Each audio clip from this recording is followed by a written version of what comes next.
नमस्कार दोस्तों, सत्ता की कुर्सी के लिए बिहार की सरकार ने 2025 के चुनाव को जीतने के लिए बिहार के खजाने को खाली कर दिया। दोस्तों, अब हालात ऐसे बन गए हैं कि बिहार की सरकार फिर से कर्ज लेने जा रही है और ये कर्ज की जो राशि है, आप समझ सकते हैं कि आने वाली तारीखों में जैसे जैसे बढ़ेगी, बिहार में आम जनता के जेब पर सीधे इसका असर भी पड़ेगा।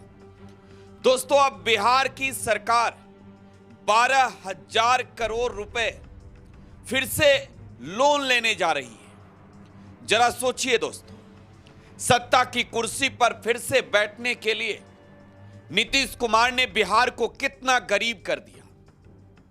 एनडीए ने बिहार में सरकार बनाने के लिए सरकारी खजाने का भरपूर इस्तेमाल किया।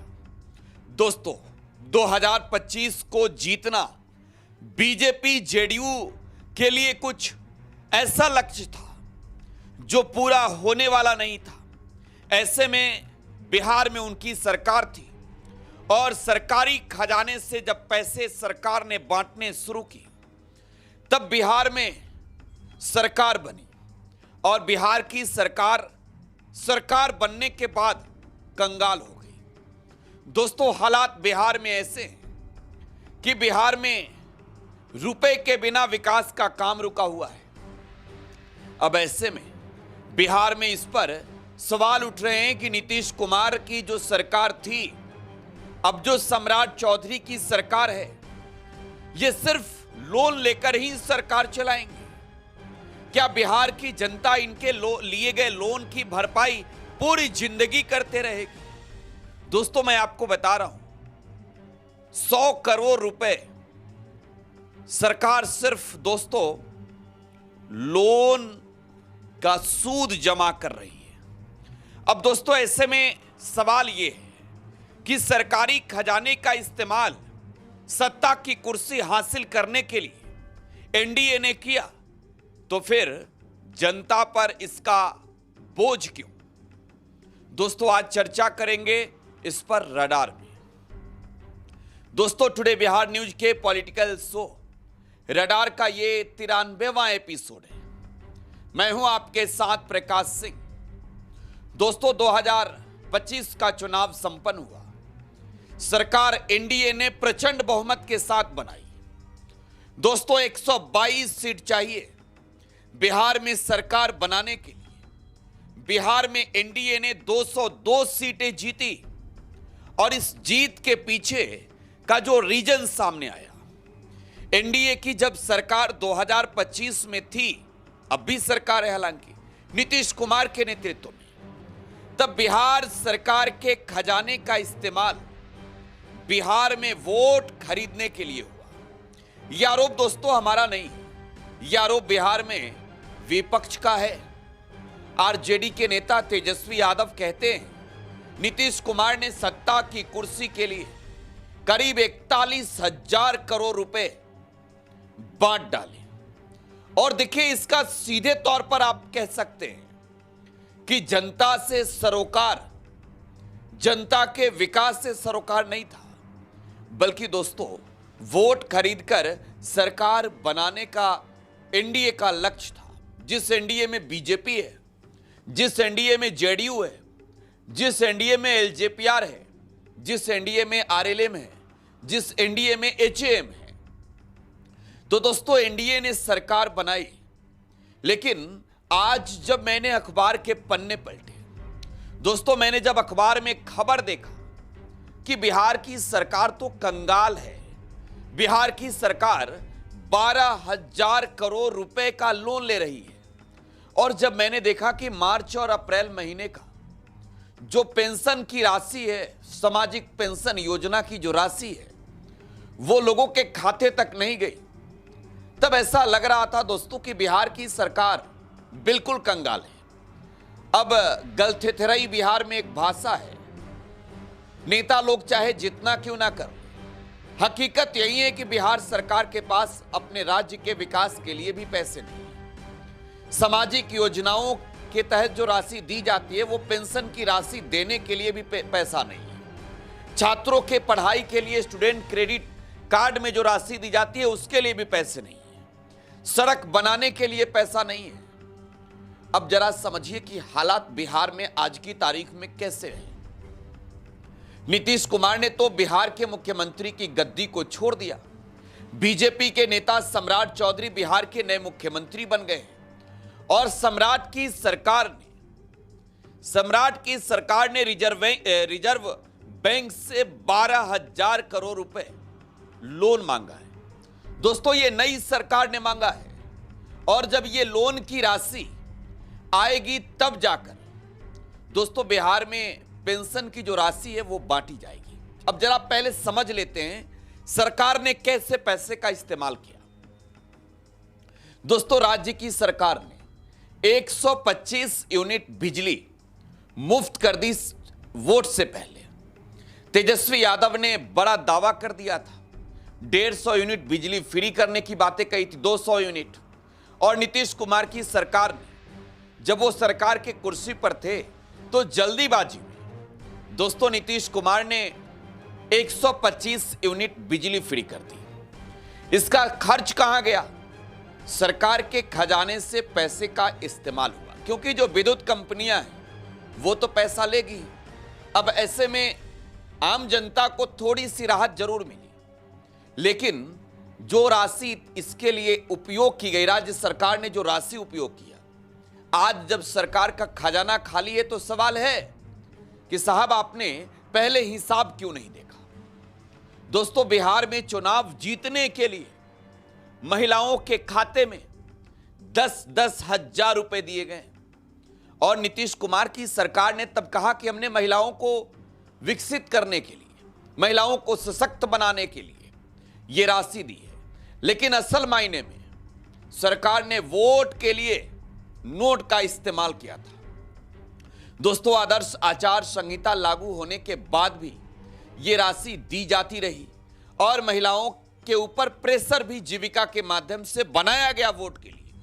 आप इस बात से इनकार नहीं कर सकते, आप सत्ता में हो, विपक्ष में हो, क्योंकि मतदान केंद्र के बाहर जिस तरीके से जीविका की दीदियों को तैनात कर दिया गया था जीविका के द्वारा, यह स्पष्ट था कि एनडीए के पक्ष में वोट करवाया गया पैसे देकर। तो 10-10 हजार रुपए एक महिला के खाते में भेजी गई।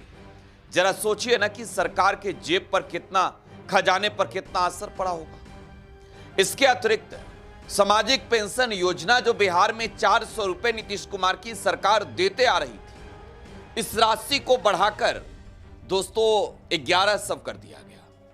तेजस्वी यादव ने वादा किया था कि वो जब सरकार में आएंगे तो पेंशन की राशि 1500 रुपए करेंगे। उन्होंने माई बहन मान योजना की बात की थी, हर महिलाओं के खाते में 2500 रुपए। नीतीश कुमार की सरकार ने इसे सीधे 10,000 देकर वोट हासिल कर लिया। तो सरकार तो बना लिया नीतीश कुमार ने, प्रचंड बहुमत के साथ बनाया, इसमें कोई दो राय नहीं है। लेकिन अब हालात कैसे हैं, मैं आज आपको दैनिक भास्कर में छपी हुई खबर दिखाना चाहता हूं। यह दैनिक भास्कर अखबार में छपी खबर है दोस्तों, आपको मैं डिस्प्ले पर दिखा रहा हूं।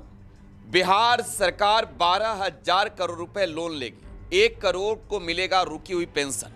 राज्य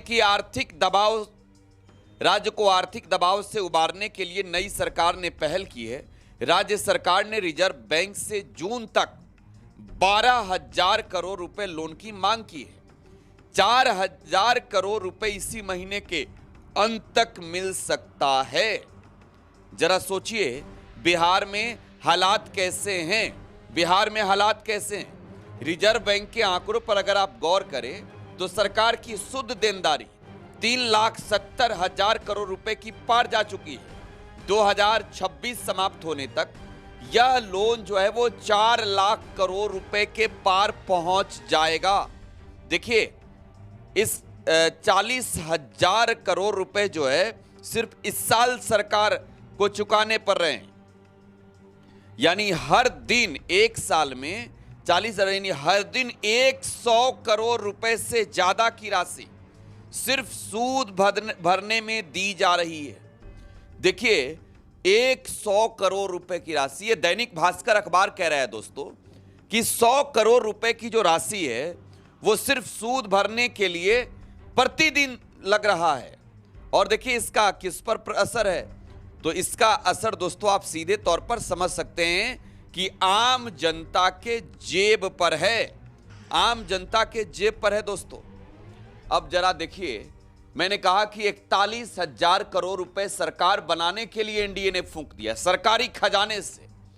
अब तेजस्वी यादव जो राज्य में प्रतिपक्ष के नेता हैं, 2025 के चुनाव में महागठबंधन यानी इंडिया अलायंस के मुख्यमंत्री के चेहरे थे, उन्होंने फेसबुक पर इस खबर को साझा किया, एक पोस्ट लिखा। मैं आपको पोस्ट दिखा रहा हूं। तेजस्वी यादव ने लिखा कि राज्य में वित्तीय संकट से जूझ रही अनैतिक सरकार ने हालिया दिनों में दूसरी बार निधि निकासी एवं व्यय नियंत्रण संबंधित पत्र जारी किया है। अपनी कुर्सी बचाने के लिए भ्रष्ट, रिटायर्ड और कंप्रोमाइज उच्च अधिकारियों और एजेंसियों से डरी भूजा गैंग ने अचेत निष्क्रिय मुख्यमंत्री से मिलकर खटारा सरकार से चुनाव के आखिरी 30 दिनों में 41,000 करोड़ रुपए बंटवा दिए। अब महीनों से बुजुर्गों को दी जाने वाली सामाजिक पेंशन, स्टूडेंट के क्रेडिट कार्ड का भुगतान, छात्रों को छात्रवृत्ति देने के लिए, कर्मचारियों को सैलरी और पेंशन देने के लिए भी एनडीए सरकार के पास धनराशि नहीं बची है, क्योंकि भ्रष्टाचार के चलते खजाना खाली है। यंत्र तंत्र और षड्यंत्र से बनी जुगारू सरकार अब ब्याज पर उधार लेकर यानी कर्ज के सहारे चल रही है। यह भ्रष्ट सरकार 100 करोड़ से अधिक रुपए प्रतिदिन केवल ब्याज का भुगतान करने में खर्च कर रही है। हालत ये है कि एनडीए सरकार ने बिहार पर लगभग 4 लाख करोड़ रुपए से अधिक के कर्ज का बोझ लाद दिया है। बिहार का खजाना इतना खाली हो चुका है कि समूचा प्रदेश इसी तरीके से ठप पड़ा हुआ है। विकास की कोई भी योजना नहीं चल रही है। जानते हैं क्यों? क्योंकि एक ऐसी निकम्मी सरकार बिहार को चला रही है जिसके पास ना तो विजन है ना ही रोड मैप। भ्रष्टाचार में आकंठ डूबी एनडीए सरकार बिहार के खजाने से पैसे तो निकाल लेती है, लेकिन उसे पता नहीं होता कि 92,132 करोड़ रुपए कहां खर्च किए। कैग की रिपोर्ट बताती है कि डबल इंजन की सरकार 90,000 करोड़ के खर्च का उपयोगिता प्रमाण पत्र नहीं जमा कर पाई। मतलब खर्च हुए, लेकिन एनडीए नेताओं और अधिकारियों की जेब भरने में या एनडीए सिंडिकेट में बंदरबाट करने में, किस मद में ये राशि लूटी गई सरकार को नहीं पता। एनडीए सरकार में भ्रष्टाचार इतना विराट हो गया है कि भ्रष्टाचारी ही सम्राट हो गया है। समझ रहे हैं आप तेजस्वी यादव के गुस्से को, तेजस्वी यादव के इस पोस्ट के अर्थ को? अब तेजस्वी यादव गुस्सा हो क्यों ना, क्योंकि वो विपक्ष के नेता हैं, उनके पास तो मुद्दा है। और ये मुद्दा है भी कि कैग कह रही है कि भाई रिपोर्ट जमा नहीं किया। अब एक बड़ी राशि सरकार लोन भी लेने जा रही है, 12,000 करोड़ रुपए लोन लेने जा रही है। तो बिहार सरकार के खजाने को चुनाव जीतने के लिए खाली कर दिया गया, लेकिन आज बिहार की जनता की रिस्पॉन्सिबिलिटी किसकी है? बिहार में विकास के काम करने की जिम्मेवारी और जवाबदेही जिस सरकार के पास है, उस सरकार ने पैसे का इस्तेमाल तो वोट खरीदने के लिए कर लिया। हालात आज बिहार में ऐसे हैं कि खजाने खाली है और आम जनता के जेब भी। रडार में आज बस इतना ही। आप टुडे बिहार न्यूज के साथ बने रहें। धन्यवाद।